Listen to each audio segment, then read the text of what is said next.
chaotic and ultimately violent scenes of Saturday night's demonstration, Dutch people still coming to terms with those. They were shocked by that. It's not the sort of thing that usually happens on the streets of the Netherlands.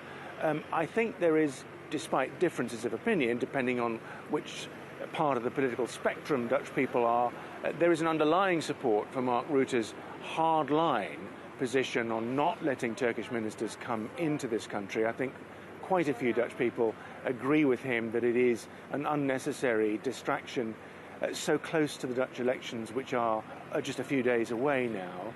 And there is also, I think, a great deal of popular disquiet about the language, the rhetoric being used by Turkish officials and leaders, the repeated use of the word Nazism and fascism. That is very unpopular here.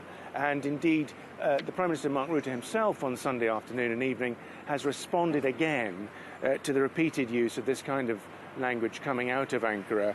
He's called it unacceptable, and it will not help de-escalate the situation. You'll remember earlier on Sunday he appealed for a de-escalation, and he is now himself calling for Turkey to apologise for the kind of language that is being used. And another development later on Sunday, the Danish Prime Minister Lars Rasmussen issued a statement.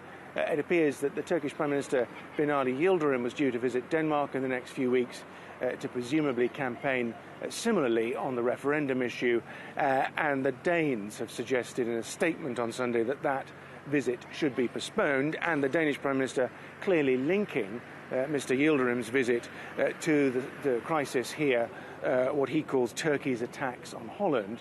So wherever you look in Europe at the moment, there's very little sign of any end to this crisis or any sign of the de-escalation that the Dutch Prime Minister says he wants.